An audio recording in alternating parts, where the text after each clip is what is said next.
വർഷമൊന്ന് കഴിഞ്ഞിട്ടും ഹമാസ് ബന്ദിയാക്കിയവരെ മോചിപ്പിക്കാനോ ലക്ഷ്യം കാണാനോ സാധിക്കാതെ വിയർക്കുന്ന നെതന്യാഹു പരാജയഭാരം പ്രതിരോധ മന്ത്രി യോവ് ഗാലന്റിന്റെ തലയിൽ ചാർത്തി രക്ഷപ്പെടാനുള്ള നീക്കമാണ് നടത്തുന്നത്. ലെബനനിലും ഗസയിലും കൂട്ടക്കുരുതി ശമനമില്ലാതെ തുടരുന്നതിനിടെ ഇസ്രായേൽ മന്ത്രിസഭയിൽ പൊട്ടിത്തെറി വ്യക്തമായിരിക്കുകയാണ്.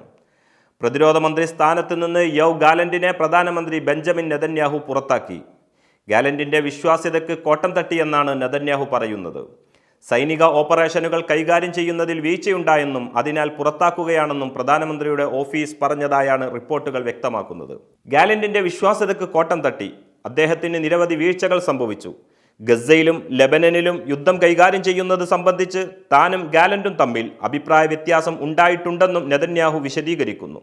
പ്രധാനമന്ത്രിക്കും പ്രതിരോധ മന്ത്രിക്കും ഇടയിൽ ഉണ്ടാകേണ്ട വിശ്വാസ്യത പൂർണ്ണമായും ഇല്ലാതായെന്നും വിശദീകരണത്തിൽ പറയുന്നു. യുദ്ധത്തിന്റെ തുടക്കകാലത്ത് ഞങ്ങൾക്കിടയിൽ പരസ്പര വിശ്വാസവും വിശ്വാസ്യതയും ഉണ്ടായിരുന്നു.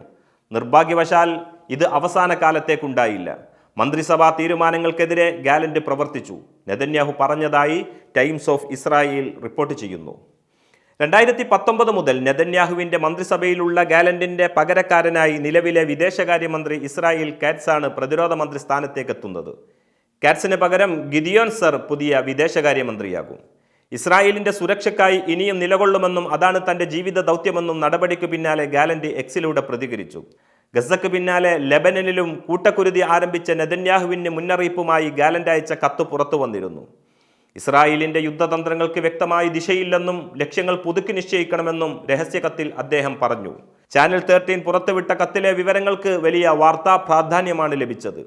ഇറാനിൽ വ്യോമാക്രമണം നടത്തുന്നതിന് മണിക്കൂറുകൾക്ക് മുമ്പാണ് നെതന്യാഹുവിനും സുരക്ഷാ മന്ത്രിസഭയ്ക്കും ഗാലന്റ് അതീവ രഹസ്യമായി കത്ത് നൽകിയത്. രാജ്യസുരക്ഷയുമായി ബന്ധപ്പെട്ട വലിയ ആശങ്കകൾ അദ്ദേഹം കത്തിലൂടെ പങ്കുവച്ചിരുന്നു.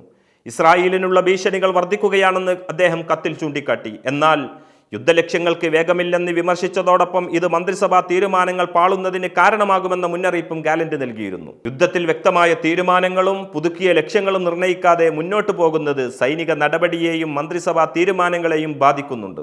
പ്രത്യേകിച്ചും ഇറാനുമായി മൂർച്ഛിക്കുന്ന സംഘർഷാവസ്ഥ ബഹുതലങ്ങളിൽ നിന്നുള്ള യുദ്ധലക്ഷ്യങ്ങളുടെ പുനഃപരിശോധന ആവശ്യപ്പെടുന്നുണ്ടെന്നും ഗാലന്റ് കത്തിൽ സൂചിപ്പിച്ചിരുന്നു. ഓരോ യുദ്ധമുന്നണിയിലും വ്യത്യസ്ത യുദ്ധതന്ത്രങ്ങളാണ് ആവിഷ്കരിക്കേണ്ടത്.